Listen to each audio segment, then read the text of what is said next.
I hope everyone had a good break. We're going to resume our revisit of the Fountainhead. I'm going to just give a brief talk on three big ideas from Howard Roark. I'm Gregory Salmieri. I run the Objectivism program at the Salem Center and teach philosophy here. And I'm going to talk a little bit about the philosophy in the Fountainhead, a little bit about Howard Roark's philosophy, at least three big ideas from it. I'm going to not say these are necessarily the biggest or the most central, though I think they are very important. And they're important to what I've taken away from the novel. The first one of these three, I think, is the hardest to quite capture. There's not some one quote, as there are for the other two, but there are a number of quotes where it comes up. I'm going to read a few. Nothing can be reasonable or beautiful unless it's made by one central idea, and the idea sets every detail. A building is alive like a man. Its integrity is to follow its own truth, its one single theme, to serve its own single purpose. A man doesn't borrow pieces of his body. A building doesn't borrow hunks of its soul. Its maker gives it the soul and every wall, window, and stairway to express it. Again, we're told, Roark explained why an honest building like an honest man had to be of one piece and one faith, what constituted the life source, the idea in any existing thing or creature, and why if one smallest part committed treason to that idea, the thing or the creature was dead, and why the good, the high, and the noble on earth was only that kept its integrity. I love this work, he says later. I want to see it erected. I want to make it real, living, functioning, built. But every living thing is integrated. Do you know what that means? Whole, pure, complete, unbroken. Do you know what constitutes an integrating principle? A thought, the one thought, the single thought that created the thing and every part of it. What do we have in these passages? We have most of them come up when he's explaining architecture, how a building should be based around one central idea. Something is good, beautiful, sensible, reasonable. You can see it too in his criticisms of the senselessness of some other architecture. Why is there an ornamental band course there? Why does the Parthenon have these things covering? Why are these things so they don't make any sense? They're just there as kind of accretions of the past and no one thought them through. What would they be looking for? What would they be doing if they were thinking them through? They'd be having one central idea about what this thing is, what it's about. And then how do you organize everything around that? How do you make every part of it reflect that? That's what makes for goodness in art. That's what makes for goodness in building. That's definitely what Rand thought what makes for goodness in art. You have to have a theme, and in a novel, a plot theme that everything is central around. The best writer on this topic, whether I should mention, is Tor Buckman, who's with us today, and who calls this a core combination in art. There's some really wonderful pieces by him, including especially on the Fountainhead. This idea that in art, what makes something well-designed, what makes it beautiful, what makes it work and function, is this one central idea, that everything is kind of organized around it. Everything is integrated, and it's a whole, because it's all selected with reference to this one idea. That makes it like a living thing, which has this same kind of structure. Now, interestingly, and the Fountainhead kind of leaves it unanswered, if the integrating principle has to be an idea comes from a mind, how is that the case with living things? Because Roark, as is clear from the novel, is an atheist. He doesn't think there's a God who's a maker. So there must be some force in nature that's somehow analogous to this, not something that's explored in this novel. I think Rand has views on it that are explored elsewhere. But there's an integrating principle, some kind of central thing that makes a living thing a whole, that makes it one thing, that makes it alive. And a living thing works by all the parts of it being selected, adapted to that one central kind of theme or thing that it does, thing that it is. That's what we're trying to achieve in art, and that's also what somebody should be in their character. So we have this three-way kind of analogy between moral integrity, the kind of vitality of a living thing, whereby there's kind of a central kind of integration to the living thing that makes it one living thing as opposed to a heap of organs, and what makes for good art, kind of integration that makes for good art. And I think this is a powerful idea. This idea that there's something good and right in what you're doing, in what you're making of yourself as a person, and in what you're making, in whatever kind of product you're producing, of to be good, to be well done, to make sense, it has to be organized around a central idea, a central concept. Part of what you do, your work as a human being, your work as a thinker, your work as a maker of something, is you have a central idea for something and everything else is selected in accordance with it. When you're writing a paper, when you're building a building, when you're planning a career, what are you doing? What is it to know what you're doing and for what you're doing to have a sense to it? It's something like this. You have a standard for how you select the parts of your action, for how you select the particular things you're going to do, for how you spend your time, for how you spend your resources on the product, based around an idea of what it is in essence that you're trying to do, and how everything else is a part of that. I think that's a big idea. It really can change and shape your life, to think about your life that way, and to think about anything you're doing that way. How do I write more that way? How do I, whatever field you're interested in, do it more that way? That's what it is to be rational in pursuing goals. That's what it is to have the things you create and pursue have a kind of sense, a logic to them, to have them be beautiful, good. A lot to be fleshed out about just what this means. How does it relate to the thing that makes living things living? How does it relate to moral integrity exactly? I'm not going to pursue those here except to flag them as questions. But it's a big idea on the Fountainhead. It's a big idea from Howard Roark, and it's something that got me thinking a lot when I first read this novel. Second big idea. What you feel in the presence of a thing you admire is just one word: yes. The affirmation, the acceptance, the sign of admittance. I'm quoting, of course. And that yes is more than an answer to the one thing. It's a kind of amen to life, to the earth that holds this thing, to the thought that created it, to yourself for being able to see it. But the ability to say yes or no is the essence of all ownership. It's your ownership of your ego, your soul, if you wish. And here's the big idea. Your soul has a single basic function: the act of valuing, yes or no, I wish or I do not wish. Your soul, your mind, your ego, your consciousness does a bunch of things, but there's a single basic thing it does. Everything it does is maybe organized around or adds up to this. If any living thing has some central idea that it's organized around, maybe the central idea of a human being, a human soul, a human consciousness, the central feature or function of it that everything else is related to or derivative of or part of in some way, is this act of valuing, yes or no, I wish or I do not wish. The mind, the consciousness, the soul,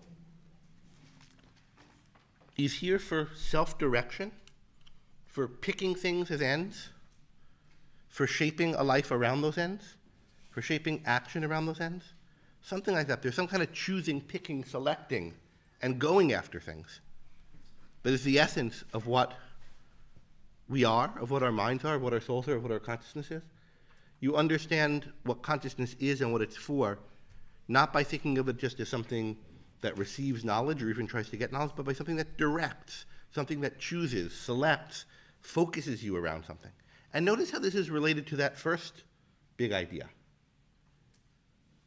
For something to be good and beautiful, at least if it's made by a human being, it has to be organized around a central idea. Then that central idea must be selected, valued, chosen, said yes to by the person who made it. And then all the other things within the thing need to be valued, selected, said yes to as things that advance, cohere with, work with, somehow further that idea, and rejected if they don't. No to the things that don't fit with the central idea. No to putting pilasters and columns on a modern skyscraper, on this skyscraper. No to adulterating the idea. No to things that you might not at first think of as adulterations of the idea, that you wouldn't think of as adulterations if you didn't have a clear conception of, well, what is the idea? What am I after here?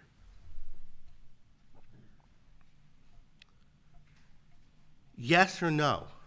Yes or no is something that comes from a soul, that comes from a mind, because I think for Roark, mind and soul are the same thing, that comes from a mind, and that the basic thing that the mind's doing, what it's there for, is this yes or no. Is this selecting and directing? And let me add some more context to this if we think more about the beginning of this quote. You feel the yes. It's not just something that you consciously, deliberately do and come up with. It is that. It can be that. But it's often just experienced. So what is the relationship between this act of valuing, which is something we do? Elsewhere, Rand talks about knowing how to value. Like it's something you can learn to do and do consciously and deliberately. It's a rational thing in some way. And yet somehow it's also something that could just happen to you in a moment. How are these things related? What is it to be a valuer? You feel yourself valuing something. It's an answer you feel within you. But it's coming from something you're doing, a single basic action you're doing. What is that action? Selecting, organizing things around an idea? When you do it, and when you have this response that's part of it, the response yes, the yes you say, the yes that comes from your soul to something that you're selecting as a value, it's more than an answer to that one thing. It's a kind of amen to life, to the earth that holds this thing, to the thought that created it, to yourself for being able to see it. So you have this basic thing you do, this selecting, and maybe directing yourself towards things. That's what your consciousness is there for. And in selecting something and directing yourself towards it, you're selecting and directing yourself towards that particular thing. But the act of doing that is somehow carries with it or is embedded in a broader attitude towards the universe. In picking the particular things to go after, in feeling the feeling you have towards them, that's the concomitant of this directedness towards them, you're also taking an attitude towards life as such and towards yourself as such. There's a lot unanswered, unexplained here, a lot to say about and think about this quote in this passage, but I think it's a big idea. It's an idea that kind of is thought-provoking and shaping, that fits together with other ideas in the Fountainhead and elsewhere. I'm not going to try to do all the piecing together here, but I just want to kind of highlight it as something to think about. What does it mean to be a valuer? What does it mean to value? To what extent is it a self-conscious, deliberate process? To what extent is it just something that happens to you? But if it just happens to you, it's not something you do. So there's a sense in which it has to be something you do, and yet it can manifest itself in just this response you find to things. Yes and no is both a feeling or a response you can feel, but there's an assertiveness to it. And if you think about Roark making decisions about what to include in his buildings or not, there's a kind of self-assertiveness to the yes or no, to thinking about it, to working out what goes with my standards and what doesn't. And what should my standards be anyway, and how do I figure them out?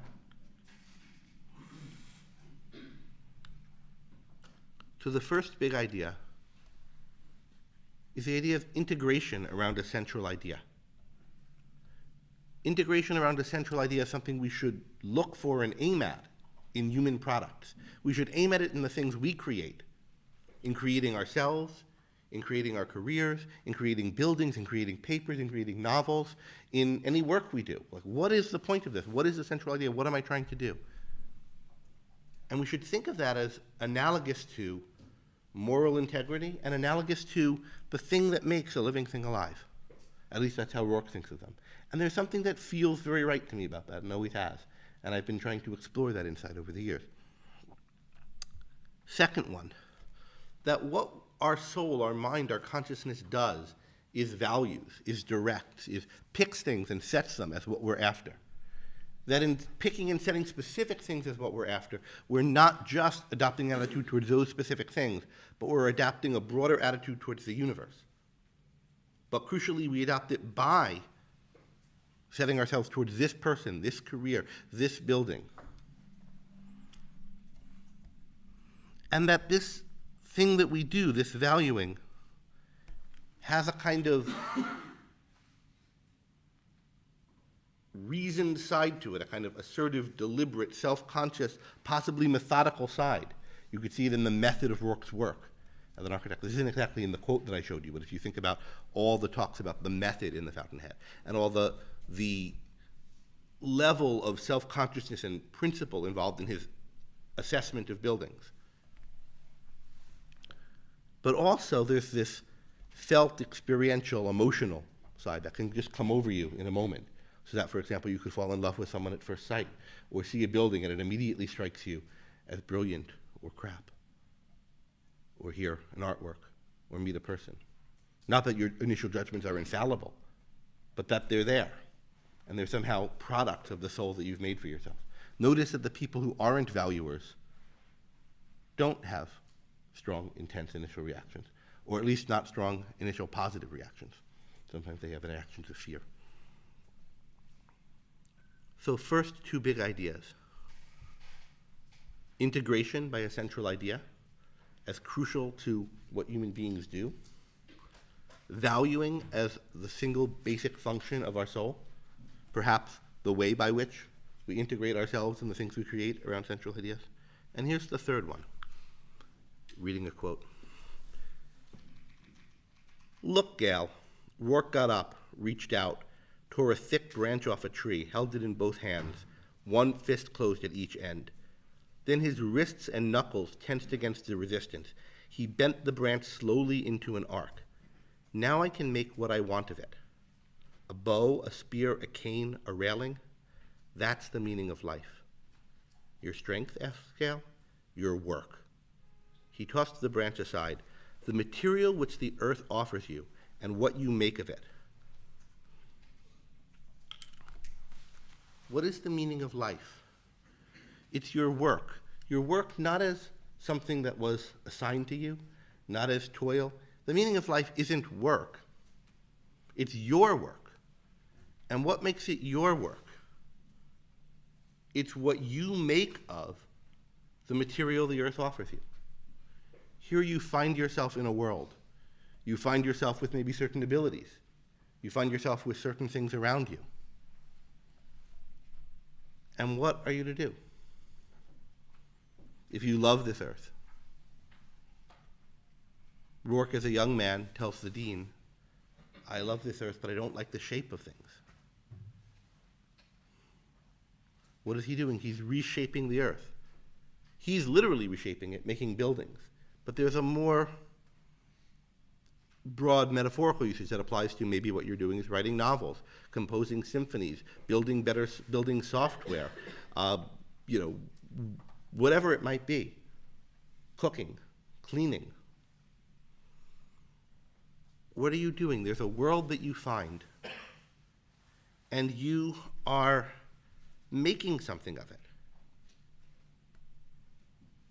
You grab both ends of a branch, the branch that's there already, that has a certain nature, that is capable of being changed in certain ways and not in others, that will react to forces exerted on it in some ways and not in others. And you bend it slowly into an arc.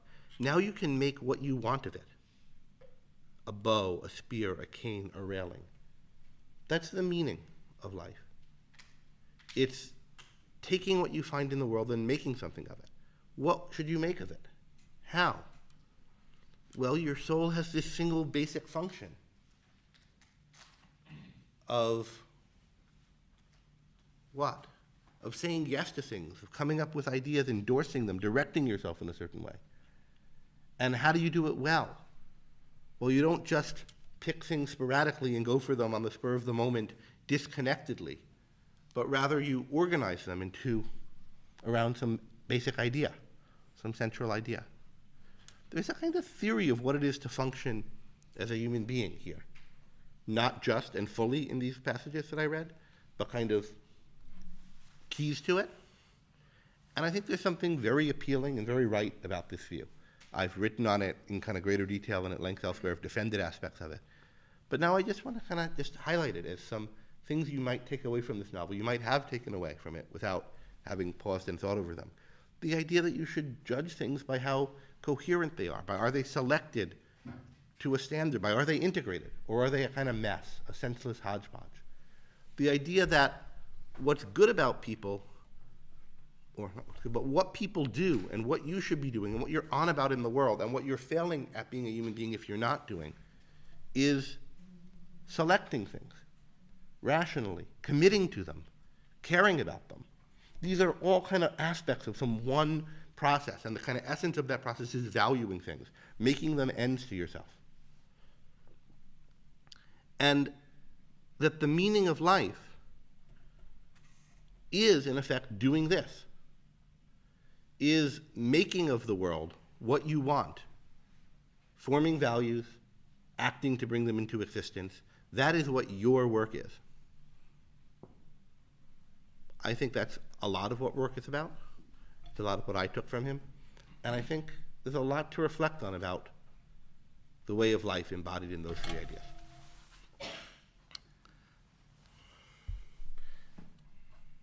We have a few minutes for questions, and then we'll have a panel.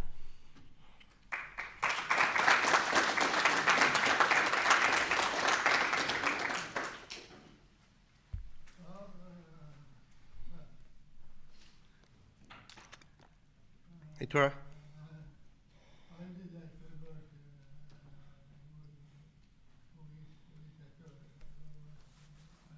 He's mentioning the standard of selection work he wrote.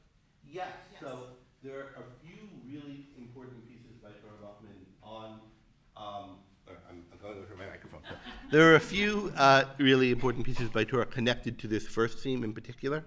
Both of the pieces in the book on the Fountainhead that Robert Mayu edited, Essays on Ayn Rand's The Fountainhead, which has just gone up. I think both of Tora's pieces are now up. If not, one of them is and the other is coming up on one of ARI's web pages. And also, there's in visual art a piece on Caspar David Friedrich. I'm not sure where you can find that right now. And there's a piece, and the piece in the a companion to Ayn Rand, which I edited on Ayn Rand's Romanticism. And I found that work really helpful in thinking about what it means to develop this idea of integration. And in particular, the respect in which it's something rational and methodical, but also deeply personal.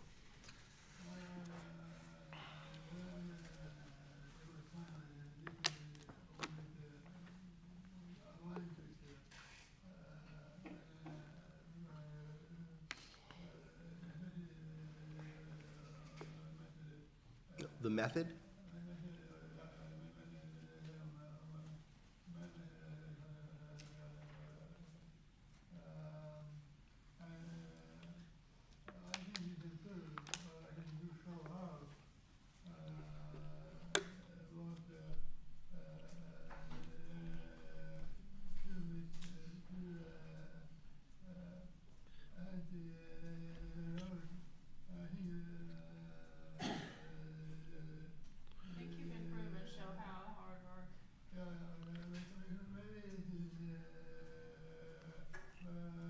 Tora, I'm having trouble hearing and understand what you're saying now, so can you tell me after, and I'll mention it on the later panel if I can get it, because I just want to see if anyone else has any questions.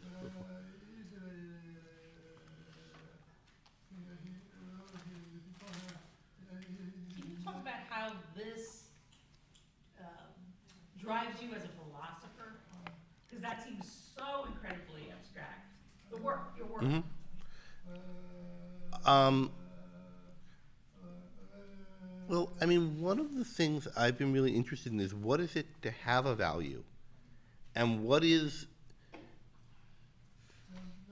how it,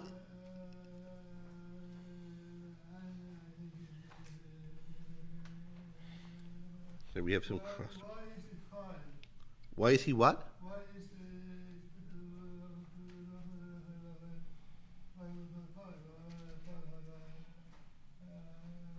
I'm sorry, I'm just not able to understand the words well enough. Can we, let's take this up after. So, Anne, you're asking how it, I mean, there were two questions. One is how do I try to use these ideas in my own life and my own career, and that is the career of a philosopher. And then the other is like, what do I think about these ideas philosophically? I'm not sure which you're asking. The first, I mean, I think about, first of all, in what I'm writing or speaking, like, what is the point of this? Is this just some casual reflections on the thing? Sometimes there are, improvisations on a theme, but then the point is that they're improvisations on a theme and they're not, it's a very different thing than an ordered paper. Other times there's like a point I want to make, and what is the point, and why am I doing it, and how am I trying to make it? And I think a lot about the structure of writing in that way. And I'm dissatisfied with writing when I do it, or else it doesn't seem to add up to anything. But then, and likewise for classes, and I'm not saying I always succeed at getting them to add up to things, but I'm always thinking about them in that way. What's the essence of this thing? What's the central idea? What's organizing it? And what role do the other parts play? And then when I think about it as a career, I mean, I think for Roark, there is a central idea to his life, like the central ideas to his buildings, and it's summed up by that idea, Howard Roark, architect. And everything else kind of in his life is around that. He has his career, it's central to him, and it means more than just he's Howard Roark and he's an architect. There's a particular style, a particular approach. Cameron describes it as something people carve on a doorway and go out and die for, right? And I think there's a particular view of what I want to be accomplishing as a philosopher, what I think the job of a philosopher is and what I'm trying to do with it. And I think about my various projects in light of that. I mean, I could say a bit about what my particular goals are. I mean, I'm very interested. Can you identify, like, I mean, is that too hard? Is there a central idea to your work? Yeah, I mean, I try to find the place where deep and technical ideas that might seem like they're intricate and intellectually interesting, but too technical and so forth to be things that would be inspiring and that you would live by. The place where those intersect with what's actually really important and drives the life and is passionate. And wherever I see that kind of thing, there's something tricky and hard to work through and thorny, and people who approach it tend to do it in this abstract puzzle game way where it's not on fire and alive and exciting. And on the other hand, there are people interested in how to live and exciting things, but they're not doing anything that's sort of tremendously deep. How do you take the ideas from the first, get them right, and see how they,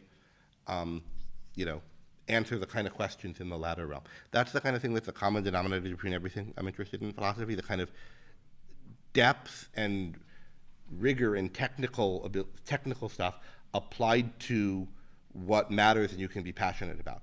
And then trying to do it in a way that seems seamless, so it doesn't seem like you're taking two things separately. So that's like kind of what I personally think of as where I gravitate towards, and I think of that as what I'm trying to do whenever I'm thinking about things.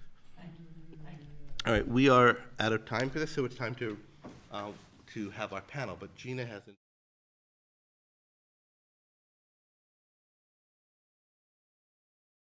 Gina will show up. Yeah, Tyler. Could you maybe expand more on what it might look like on a concrete level of different aspects of a person's life integrating together? I mean, this would be like, their career, hobbies, personal life. There's all sorts of different aspects of a person's life. What does it really look like for that stuff to actually fit together? Because there's a kind of maybe comical way in which it can, like you have a theme for your office desk that's all themed about cars or space. And I think sometimes people can go about it in a very maybe rationalistic way, like everything has to fit in a very, kind of a theme, but they can go about it in the wrong way. Well, I mean, I don't want to put down someone who's all about space or cars. They select things about that. But I think where you really, particularly if you're, at a certain age, that's what it looks like to be really kind of on fire about something. But I think for an adult, the life has a lot of parts and components, and it's a little bit too concrete to theme everything around one concrete like that. If you're doing that and it's working to bring your life together, I think it's because you're seeing something abstract or more general in that concrete. And you figure out, what does that look like? Like, what do your friends have? And they don't have to all perfectly have it in common, but like, what are the traits that draw you to your friends? And how are they related to what you like in art and what you like in your work? Is it just random, like they have nothing to do with one another, or is there themes that you can find? And then as you do notice these themes, do you attend to them more and try to bring out those aspects of your work and your relationships and your home decor and so forth?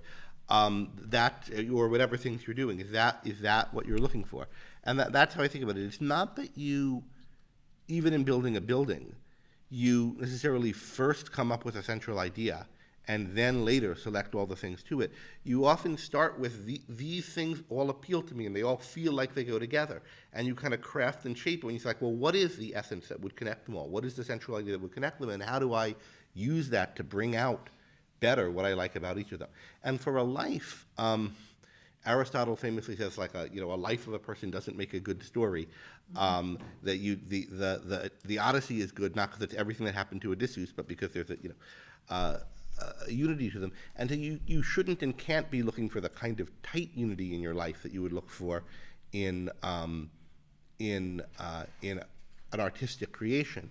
But there is a kind of commonality of theme and commonality of purpose. Are you going in random directions all the time, or can you say, like, these are how the things that I like resonate with one another. Here's how they harmonize. And we'd have to go, I think, into some more detail about a particular case to bring out what that means, but take kind of, do you have friends who do the work you do with you? If they do other kinds of work, do you kind of see commonalities between your approach to it and theirs? Do you talk about those kind of things and try to bring them out? What about your tastes in art, your tastes in other things? How do they relate to those of your friends, to those of your... And it's not that you kind of come up with a checklist and find the artworks or friends or jobs that do it, but you're alert to what you're liking about things. You're becoming more articulate about it, and you're alert to the opportunities to integrate them. I think that's what it looks like in a life. All right, let's move on to the panel.